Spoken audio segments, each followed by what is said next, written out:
Manassas,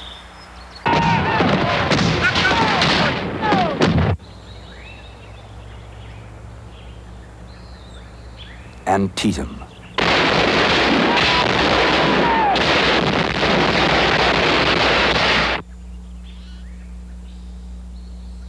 Fredericksburg,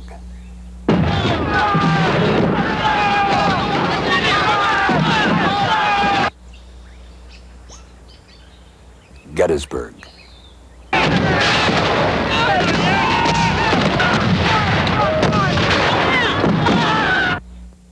Appomattox Court House.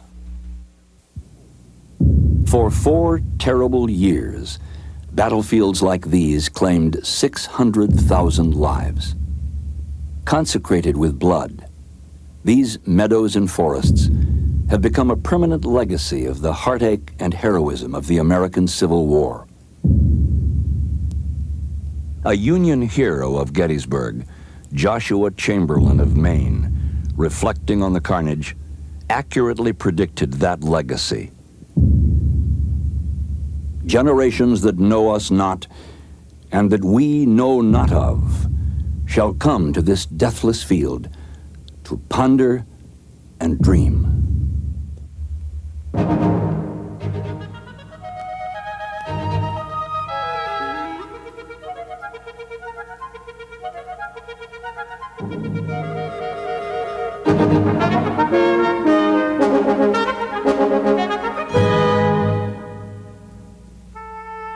The triumphs and tragedies of the American Civil War battlefields did not go unrecorded. Just at the dawning of the photographic age, photographers, chief among them Matthew Brady, photographed the grisly results of the war between the states.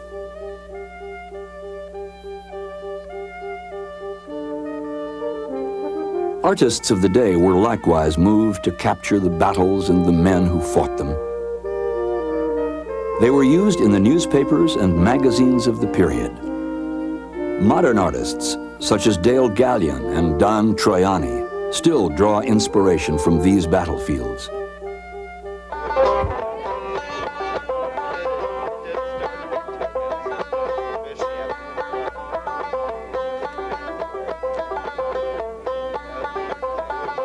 But the battle scenes depicted in this program are troop engagements between men from a broad range of jobs and professions who are reliving history.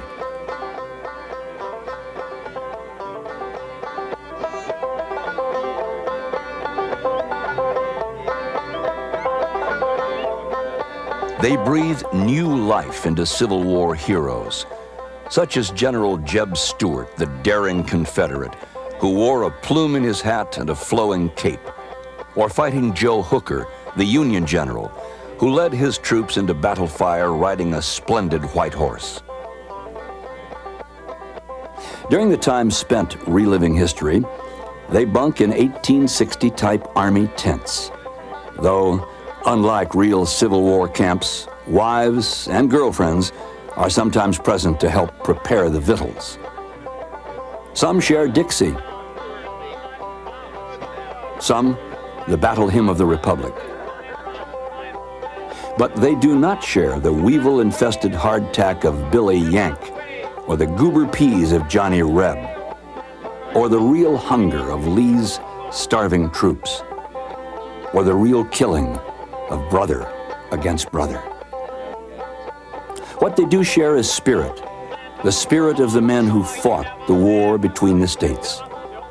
Well, I believe that we should save the Union. The country divided in half is not going to survive, and I thoroughly believe that our forefathers meant this to be a strong, united country, and I believe very thoroughly in that, and I'm willing to fight very hard for it. I'm enlisted to fight this war to put down secession. You know how a soldier likes his tobacco, and if this war lasts very long, good tobacco may be hard to get because, you know, all the best is grown down here at the South. But I expect once we get to Richmond, we'll have all the good, fine Virginia burley that we'll ever need. My state seceded, and I felt my loyalties were with it. I enlisted because my country is being invaded. So it was only natural that I should join in when our shores were attacked by the vile damn Yankees.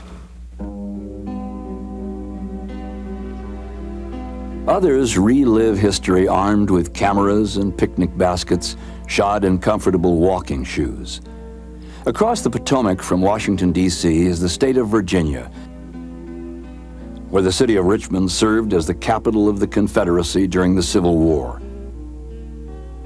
Then the Potomac flowed through the center of a military chessboard, so that today a comfortable drive from Washington takes visitors to some of the most important battle sites of the Civil War. Manassas, the first great battle of the Civil War. Antietam, America's bloodiest single day of battle. Fredericksburg, a stunning defensive victory for the Confederate General Robert E. Lee. Gettysburg, the beginning of the end for the Confederacy. Appomattox Court House, Lee's final surrender. A nation is reunited. Summer is at its hottest on July 21st, 1861, but there are folk in Washington, D.C. who feel that it's a fine day for a Sunday picnic and an event to make it memorable. Mr. Lincoln from Illinois is in the White House with a rebellion on his hands.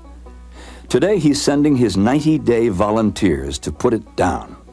So, armed with parasols and picnic baskets, the fine folk from Washington journey almost 30 miles into neighboring Virginia near a railroad junction called Manassas to watch those troublesome Rebs get the britches whipped off them. An exceptional day for a picnic.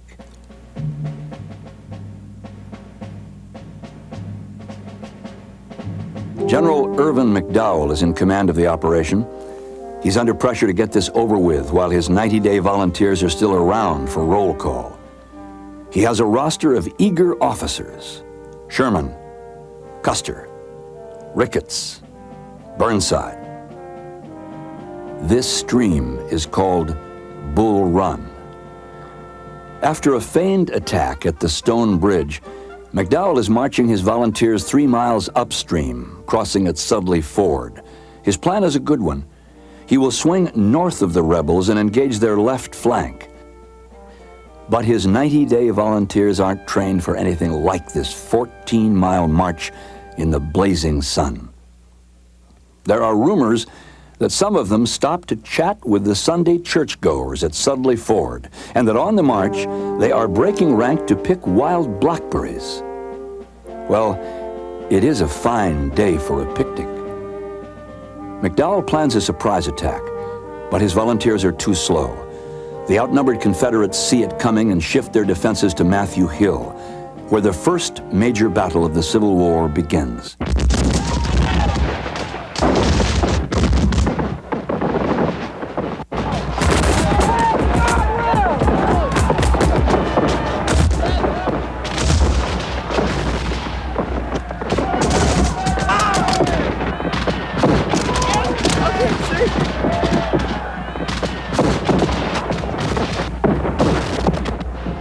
The rebels are pushed back.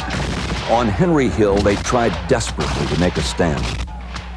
When General B of South Carolina catches a glimpse of an officer standing fast with his Virginia brigade, "There stands Jackson like a stone wall," he shouts to his men. "Rally behind the Virginians!" Thomas Jonathan Jackson, like a stone wall. B's troops rally with Jackson's and the last of Joseph Johnston's troops who had arrived by rail. Together, they counterattack. On the hill, McDowell's Union artillerymen see troops approaching, but since uniforms are not as yet standardized in either army, these attacking rebels are wearing blue. The Federals hold their fire too long.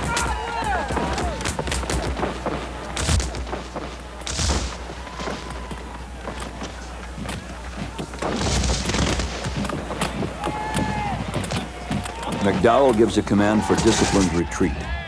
But with untrained volunteers and inexperienced officers, retreat becomes a rout. Panicking, the picnickers clog the roads back to Washington, which are a welter of fleeing soldiers. McDowell's retreat becomes the Great Skedaddle.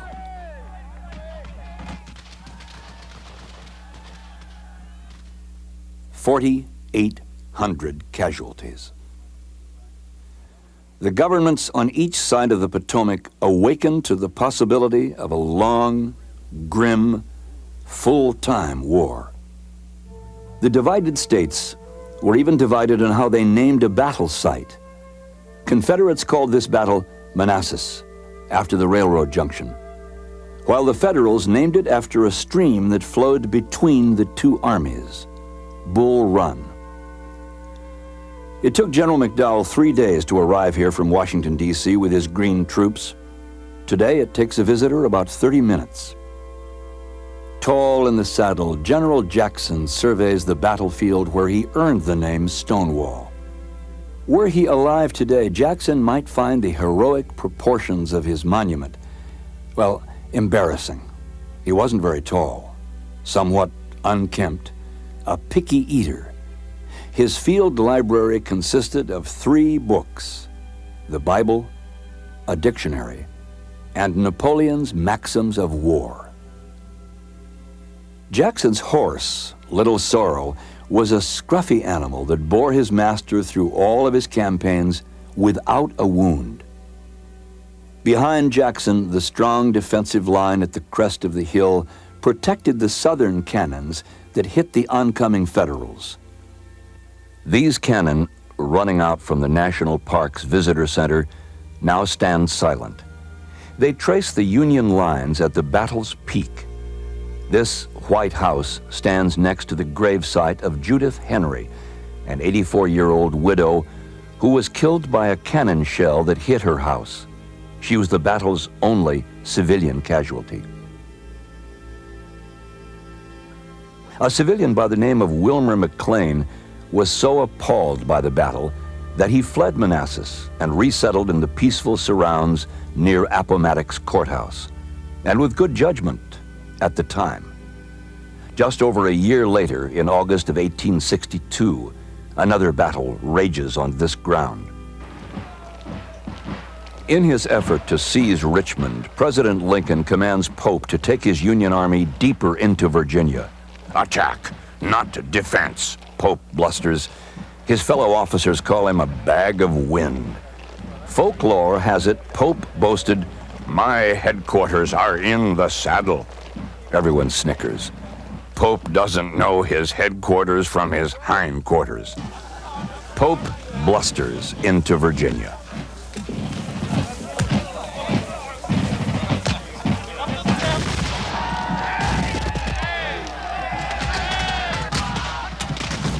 At Manassas Junction, Stonewall captures Pope's horde of supplies and puts them to the torch, after his hungry men get a taste of such delicacies as pickled oysters and canned lobster. Stonewall deploys his men near Sudley Church, where an unfinished railroad cut provides an ideal defensive position. Boastfully, Pope means to bag the whole crowd. Federal troops advance in a 2-mile line across the field. The Union is gaining. By the end of the second day's fighting, some Confederates run out of ammunition. They throw rocks. But the tide shifts when Confederate General James Longstreet, his men call him Old Pete, deploys his divisions. Pope finds himself between 2 fires, Old Pete on his left, Stonewall on his right. Longstreet's men rush to attack, past Dogan House, which still stands today on its original site. More Confederates push past Chin House, where only a foundation remains. Pope's Federals are chased back across Bull Run, back to Washington, D.C.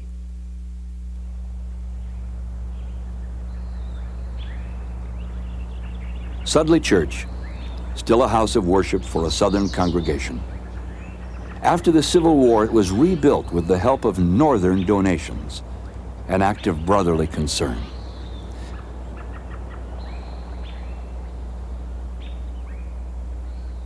The walls of this old house, stone house, held up in the path of cannon fire. Through both of the year-apart battles, it served as a field hospital for the dead, dying, and wounded. There are few monuments in this battlefield. Of 490 men of the 5th New York Zouaves, 123 died here, the greatest loss of life suffered by a Federal infantry regiment in any Civil War battle. The South exulted in a second victory at Manassas. And Union General Pope?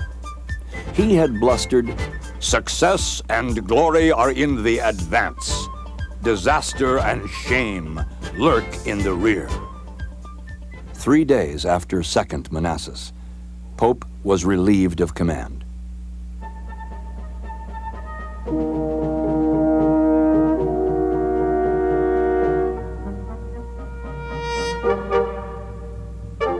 Lincoln turns to George McClellan to reorganize the Union Army and bring it out of chaos. McClellan is a prudent and well-organized general who puts caution above all other considerations. Lee's troops are in wretched condition, half famished, thousands without shoes, but their morale is high. Lee needs a victory on northern soil. Gambling against time, he divides his forces, sending Stonewall to take the strategic garrison at Harper's Ferry, now a National Historical Park at the junction of the Potomac and Shenandoah Rivers. Lee crosses the Potomac and invades Maryland. Marching to halt Lee, McClellan's army is stronger in men and equipment. Its weakness is McClellan.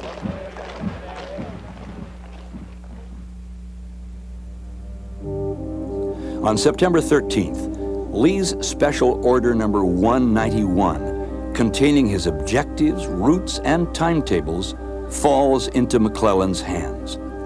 "I have the plans of the rebels," he wires Lincoln. It is the intelligence coup of the war, but McClellan is incapable of the rapid responses to make full use of it. September 17th, 1862. The armies collide in western Maryland along Antietam Creek, a mile from the town of Sharpsburg. Even though Stonewall rejoins him, Lee finds himself fighting sooner than he intended and with fewer men. Fighting erupts like flash fires on 3 distinct sites: the Cornfield, Bloody Lane, and the Burnside Bridge. The day's first battle begins in a head-high cornfield in the early hours of the morning.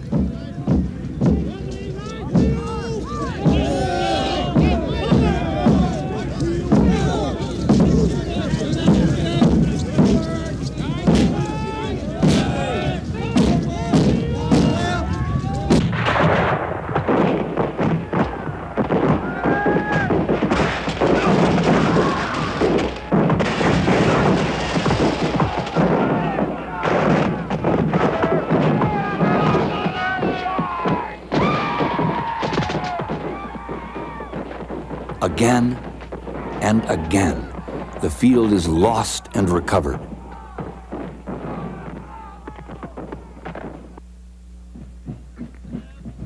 South of the cornfield, riflemen take cover in a sunken wagon road, a natural trench, soon to become Bloody Lane. 3 times the Federals attack in waves, unable to see the crouching riflemen until it's too late.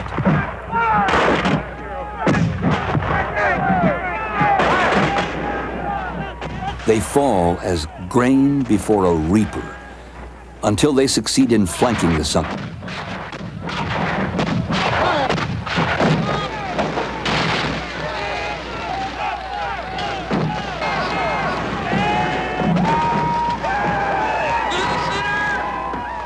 Now men are firing into each other's faces. Confederates' cover becomes their open grave, and the center of Lee's line is broken.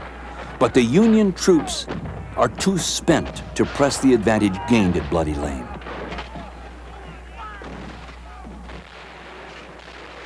It is Union General Burnside's mission to advance his troops across Antietam Creek. Objective? To open up yet another front that Lee will be forced to defend, but Burnside is too slow.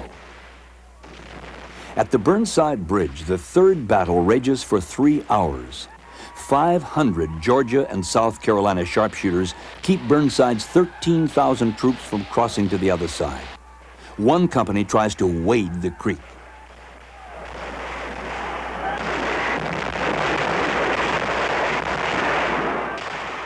By 1 p.m., Pennsylvania and New York troops succeed in taking the bridge. But the Federal advance is stymied by the arrival of reinforcements from Harper's Ferry. Militarily, Antietam is a stalemate. Clara Barton, pioneer of American nursing, is tending the wounded. Total casualties for the 14 hours of daylight: more than 23,000 killed, wounded, or missing. It is America's bloodiest day.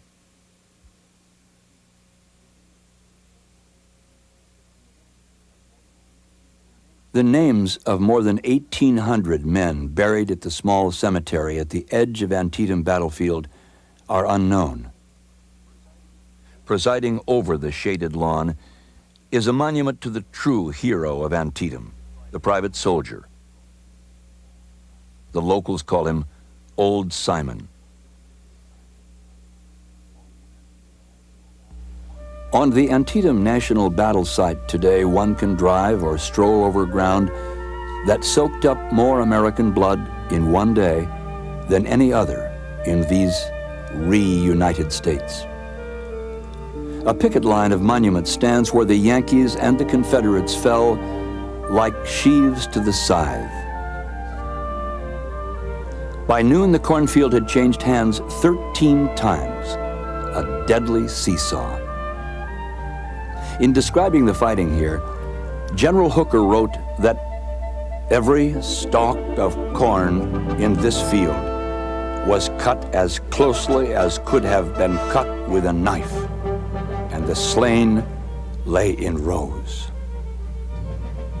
In a gloomy aftermath of the battle, wounded soldiers wandered for days in the woods. Among those wounded was a future Supreme Court Justice, Oliver Wendell Holmes. Of 5 attacking Union divisions that tried to cross the cornfield, only one reached the church. Ironically, the church belonged to the Dunkers, a pacifist sect.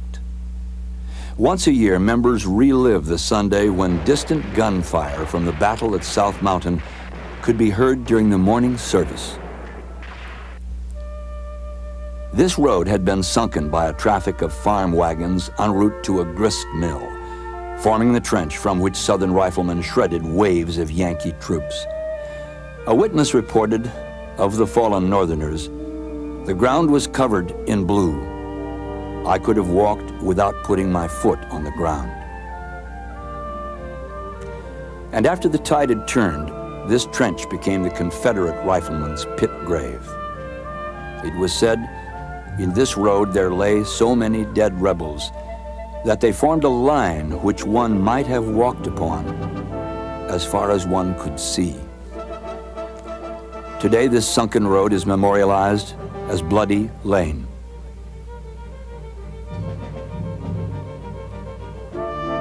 Standing here at Antietam Creek, one can see how only 500 sharpshooters kept the piecemeal attack of the almost 13,000 Federal troops from crossing this stone bridge. For one Union regiment, it took a promise of whiskey before they joined in taking the bridge. It is called Burnside Bridge now, after the general who commanded the troops that failed to cross in time. Had they done so, Antietam might have been a decisive Northern victory.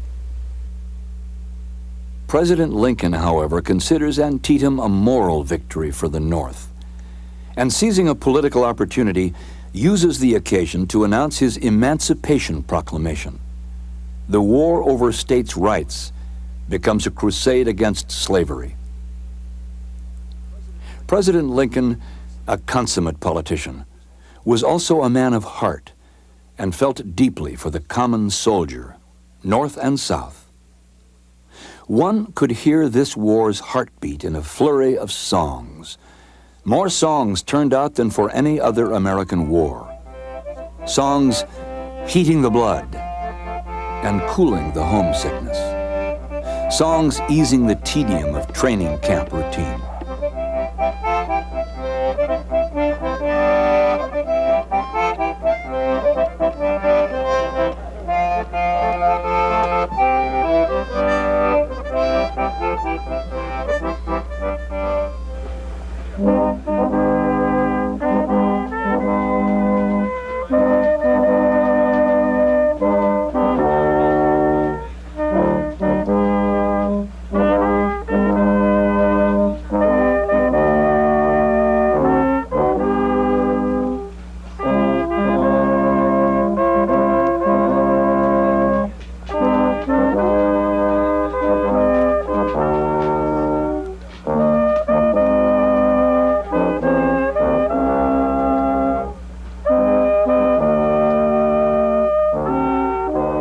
The Civil War soldier, whether a Billy Yank or a Johnny Reb, is usually a country boy with little mind for military discipline.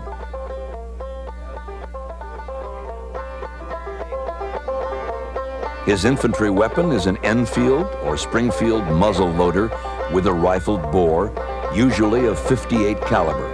Effective range, 250 yards.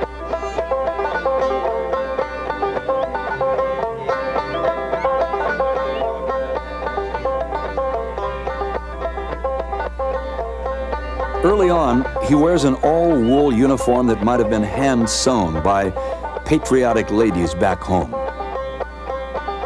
Meals are a chore. Since the Army doesn't enlist cooks, the soldier's on his own. He prepares rations of salt pork, beans, potatoes, and flour, as best he can. Rations are coffee and hardtack, or cornbread. Most of the time he sleeps in a tent, combs his hair with a tortoise-shell comb, and mends his socks from a kit he calls a housewife. Like soldiers in every war, he enjoys pin-ups, daguerreotypes from Paris, France, or cutouts from ladies' fashion catalogs. He is known to gamble, poker or dice. If he enjoys reading, he'll devour the camp newspaper or a penny novel. But at a rumor of marching orders, for some, it's the Bible that he reads.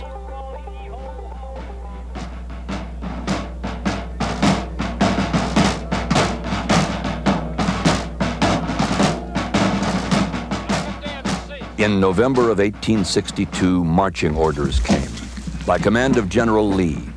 Lee is fighting a defensive war on home ground, which is what his outnumbered Army of Northern Virginia does superbly. One of his men, faceless among those thousands with marching orders, is a 19-year-old who has earned his sergeant's stripes. His name is Richard Kirkland from South Carolina.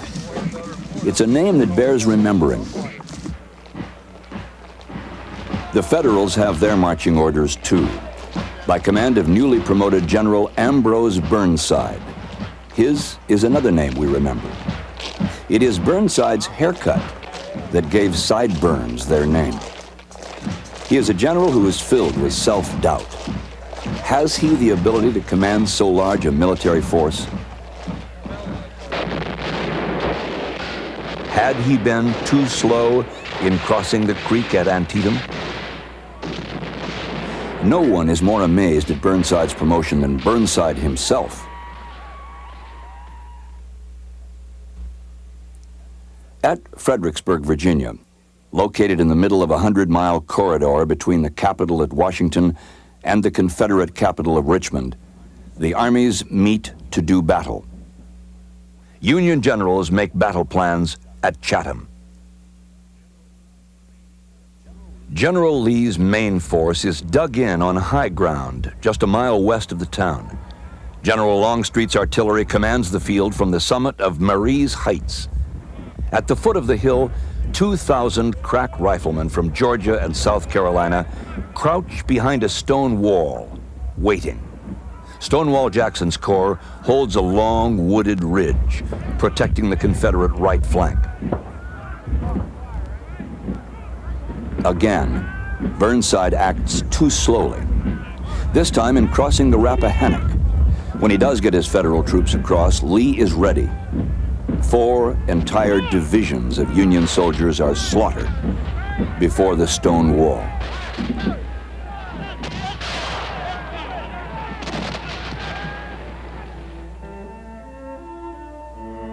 Fredericksburg, Virginia is an easy drive from Washington, D.C. It's a pleasant place to visit. At first glance, one doesn't suspect that during the Civil War, this old colonial town withstood bombardments by both armies and looting. The fierce battles of Fredericksburg, Chancellorsville, the Wilderness, and Spotsylvania, all of them were fought within a 17-mile radius of this city. These battlefields are preserved in the Fredericksburg and Spotsylvania National Battlefield.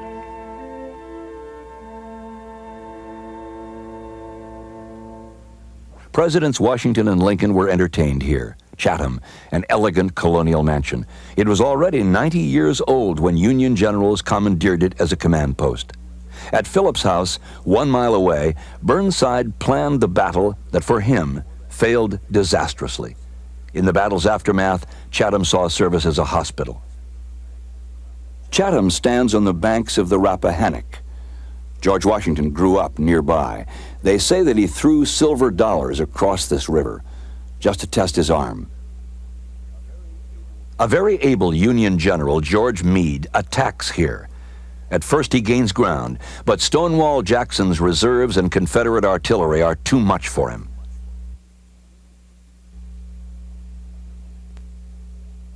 Searching these woods, one can find rifle pits dug by Jackson's men, still grooved in the earth.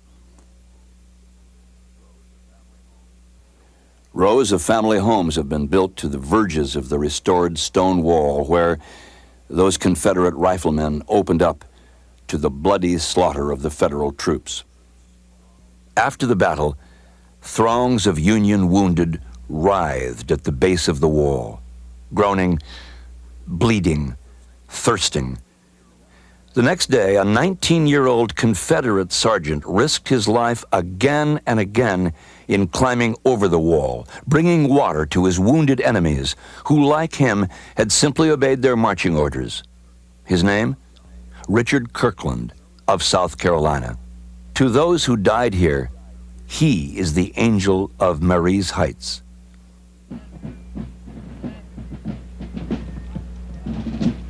Burnside is replaced by Fighting Joe Hooker. In May of 1863, Hooker encircles Lee with Federal forces and plans to strike from the rear. The two armies confront each other 10 miles west of Fredericksburg at a country crossroads called Chancellorsville. Boldly, General Lee divides his army, sending Jackson's 30,000 men on this narrow country lane across the entire Union front.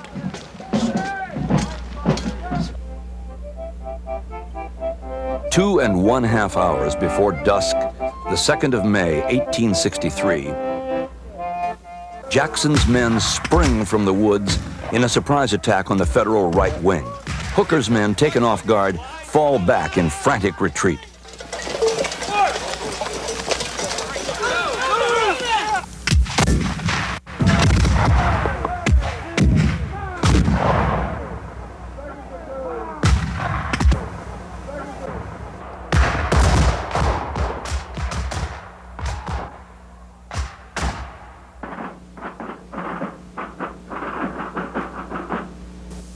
Lee has a smashing victory.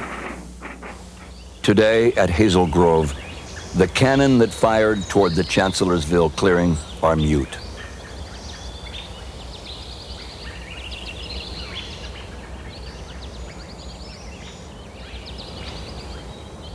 Stones. The remains of the foundation of Chancellorsville, the roadside inn where Fighting Joe Hooker was stunned by a cannon shell that shattered the pillar he was standing near. These woods haven't changed much since that night that Stonewall Jackson was spurring his horse back to his own lines after inspecting the front. It was almost dark. Some of his own men mistook him for enemy cavalry. Jackson fell.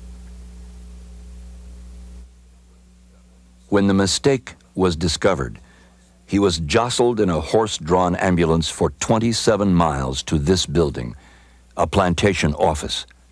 He fought his last battle here, against the mortal wounds and against pneumonia. He lost.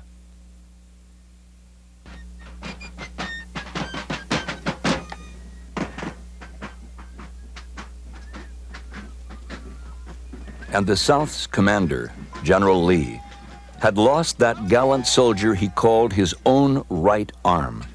Without him, at a time when he plans to repeat his 1862 invasion of the North. Lee's reasons are sound. Chancellorsville was a smashing victory. A successful invasion now will encourage the peace party of the North to press for peace terms, and might earn for the Confederate States diplomatic recognition by Queen Victoria and Louis Napoleon. His plan is to capture Harrisburg, the Pennsylvania capital, and from there, strike to Philadelphia or to Baltimore. Foreseeing the threat, the governor of Pennsylvania clamors for 50,000 volunteers for the state militia. Heading a hungry army, Lee invades. General George Gordon Meade, newly appointed commander of the Union Army of the Potomac, moves in for the defense. The Confederates succeed in cutting the telegraph lines between Washington, D.C. and its army. For General Meade, rumors supplant Army intelligence. But Lee himself is blindfolded by lack of information on the concentration of Northern forces. His peerless cavalry leader, Jeb Stuart, has gone off on a fruitless ride for glory around the entire Union Army. On a torrid July 1st, 1863, as if by accident, Union and Confederate forces collide in the area of a crossroads town where neither Lee nor Meade planned to fight. Gettysburg.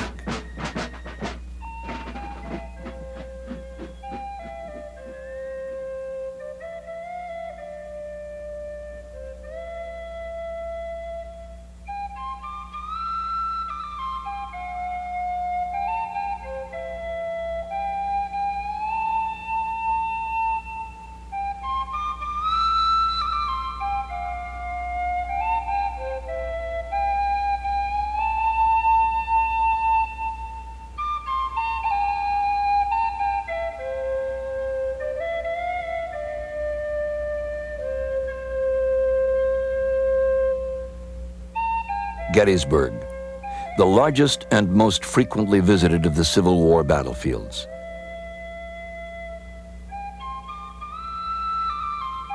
Four months after the battle, President Lincoln, at the dedication of the Soldiers' National Cemetery, said,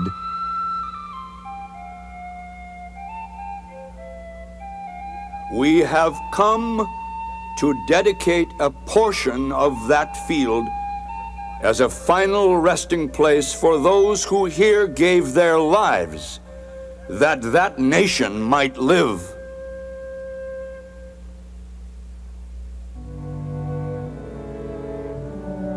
Now it is occupied by a standing army in metal and stone.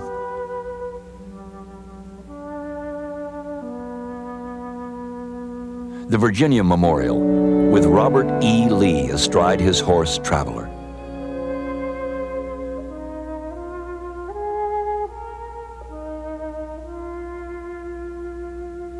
A monument memorializing the name of every Pennsylvanian defending the soil of his home state.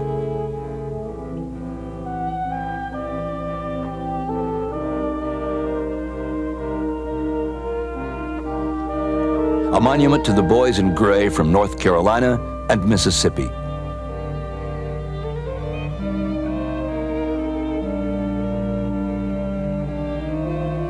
This is John Burns, a 72-year-old Gettysburg cobbler who was not about to stand by while his hometown was being invaded. He shouldered his musket and fought beside the boys in blue. He was wounded 3 times and lived 9 more years to tell about it. This monument was dedicated by President Franklin Delano Roosevelt in 1938. It is a monument to peace, the only one on a Civil War battlefield.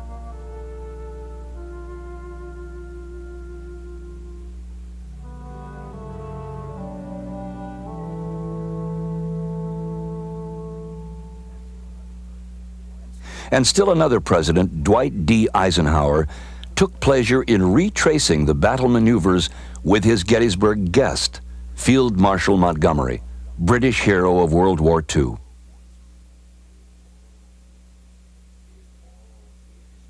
It is all here.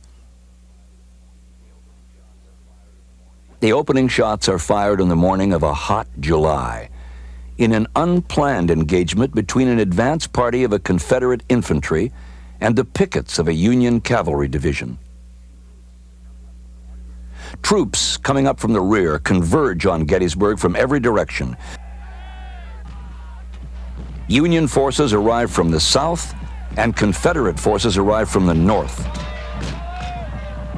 Now Confederate General Early attacks General Howard's flank, throwing the Union 11th Corps into a rout.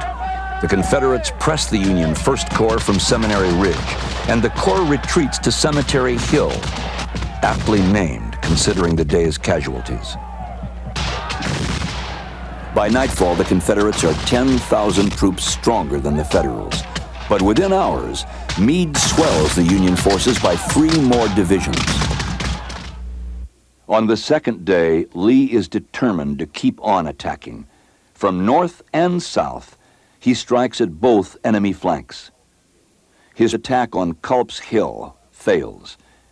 Meanwhile, on the south flank, without permission, Union General Dan Sickles moves his entire corps of Union defenders dangerously forward, positioning a line extending from a peach orchard to a rugged area of huge boulders. Both of his flanks are exposed. None too soon, the Confederates assault, the fighting raw, fierce, cruel. The Wheatfield, Devil's Den, the Valley of Plum Run, which ran red with blood, and the slopes of Little Round Top.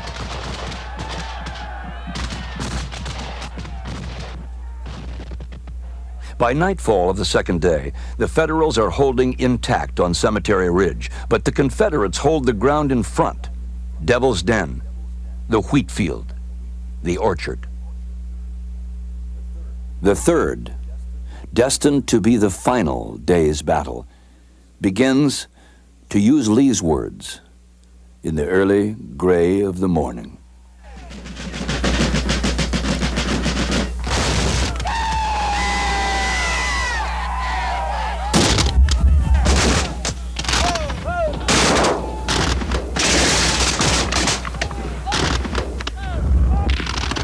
The invaders and the defenders clash. For 7 hours in the blistering summer sun, they fight brutally at Culp's Hill, at Spangler's Spring. At 11 a.m., the Confederates withdraw, having gained no ground. The fields are bogs of corpses.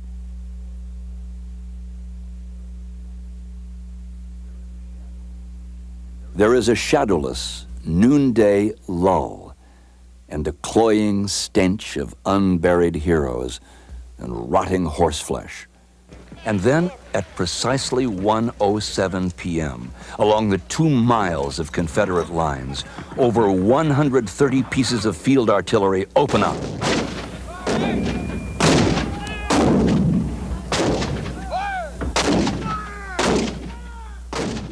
The Federals respond with an 80-gun cannonade. For 2 full hours, an artillery duel rages.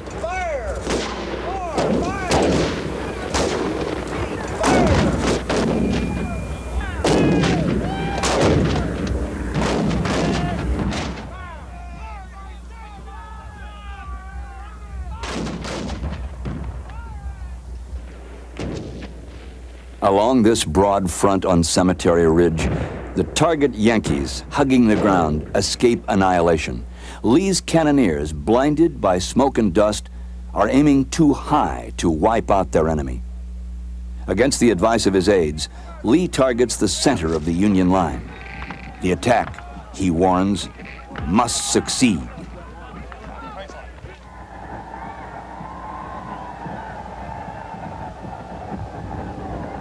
"12,000 men in gray advance in perfect rank, with pride and swagger, across these meadows, toward the bristling center of the Union line. 12,000 men marching lockstep up this hillside, then breaking into double time, and then with an outcry of death-defying yells, charge headlong into a suicide of Union fire.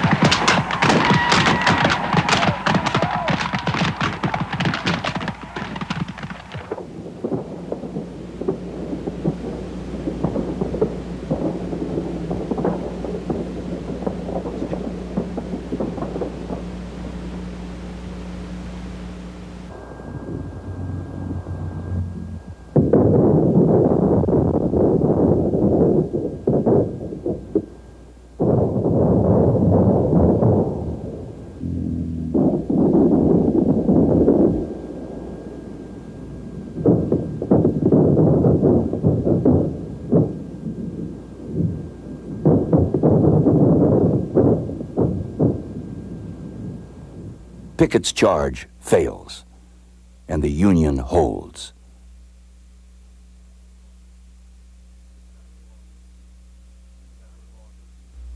Confederate losses, 2,396 dead, 11,882 wounded. Union losses, 3,155 dead, 14,529 wounded. It is the most costly battle ever fought on American soil. In the multitude of corpses, Union surgeons discover the body of a young woman clad in a Confederate uniform. She had followed her husband into battle and into death.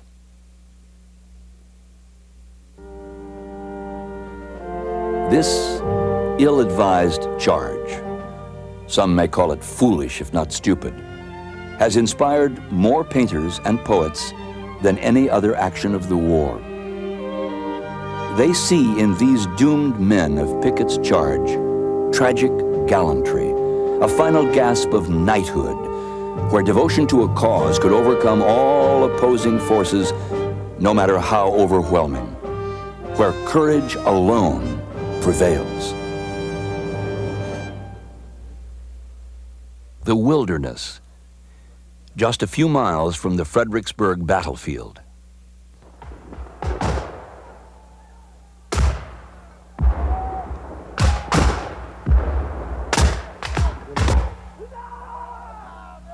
Here, some 10 months after Gettysburg, Union troops are pitted against Lee's forces in this maze of forest.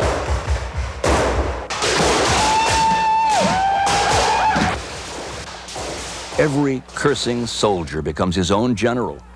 Some men shoot their own comrades by mistake. Though this battle ends in a draw, the Union Army does not pull back as it always had.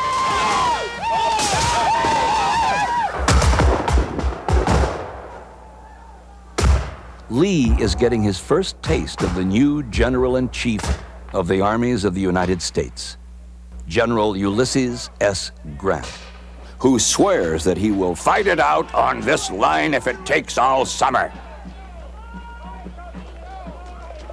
Grant fights a war of attrition, attack on all fronts. Hammer at them until Confederate forces are exhausted. A Midwestern farm boy who had failed at most everything he tried, his father cautions, "Be careful, Ulysses. You're a general now." It's a good job. Don't lose it.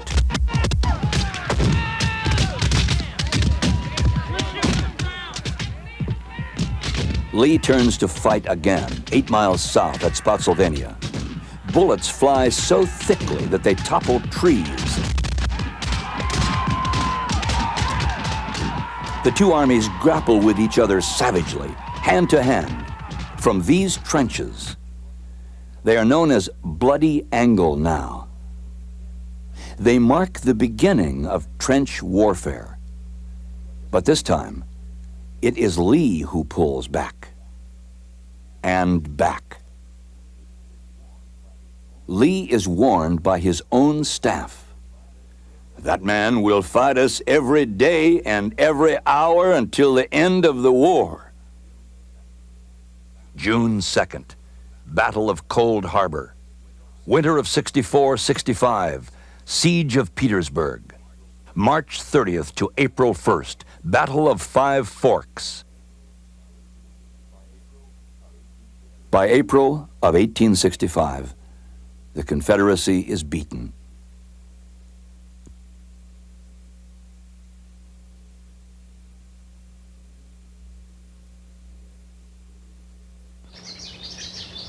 Today, visitors approach the restored village of Appomattox on foot. Cars are forbidden.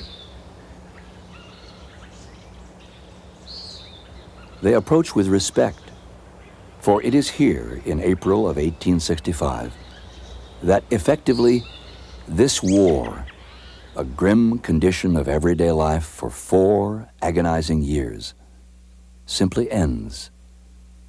Silence pervades.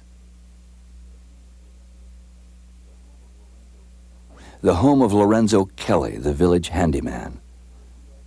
The tavern where U.S. officials work through the night, printing the paroles allowing Lee's 28,000 Confederates to return home. General Grant awakens that Palm Sunday morning with a headache.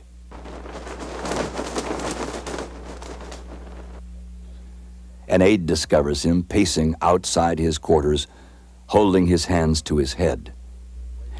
Later, after receiving a final request from General Lee to discuss surrender, Grant confesses that his headache is cured. The ironies of war have come full circle. Near the Appomattox County Court House stands the fine brick home of one Wilmer McLean.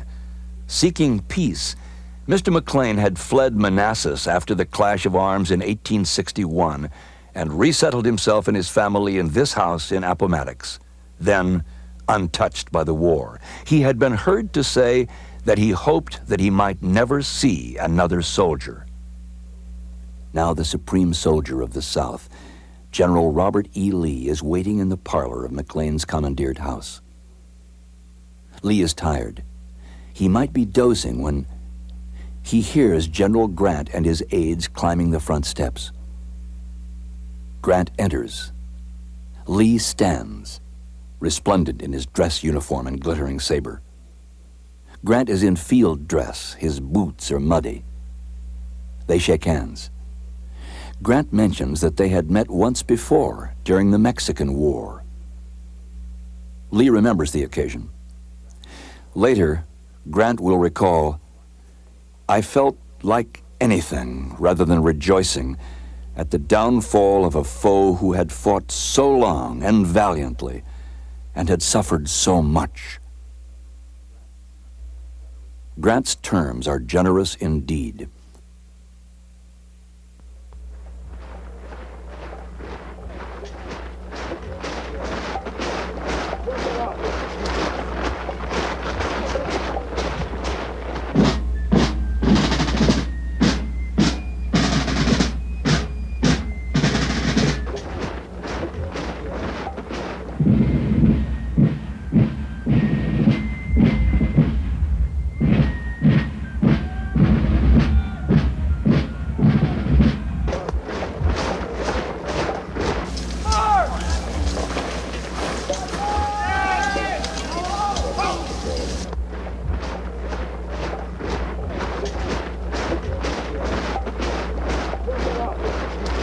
When Lee's Scarecrow army learns of the surrender, there are men who smash their rifles, officers who break their swords,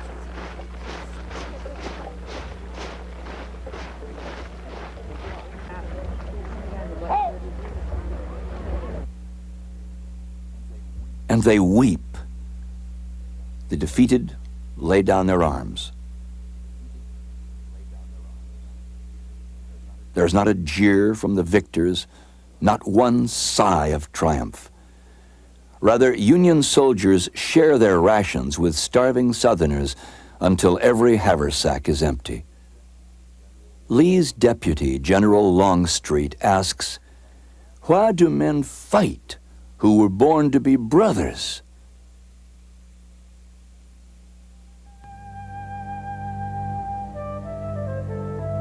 Lee, the gentleman soldier of the past. Grant, the hard-nosed soldier of the future. Each fought the other with honor, with cunning, and with great respect. But in the 4-year rending of a nation, the Union dissolved, the Union preserved. It was this giant who was the bedrock antagonist of Robert E. Lee and his ideals. In the capital of the preserved Union, they face each other still, from the marble stairs of this monument, across the Potomac, to the front steps of Lee's house. Many visitors to the memorial battlefields return to Washington, their point of departure, some with sore feet. For many, underlying the picnicking and souvenir hunting and picture taking, it has been a pilgrimage. And in the afterglow of these visits, after sorting out the sights, one is aware of a sense of healing. Lincoln captured these feelings in one of his last speeches. With malice toward none, with charity toward all.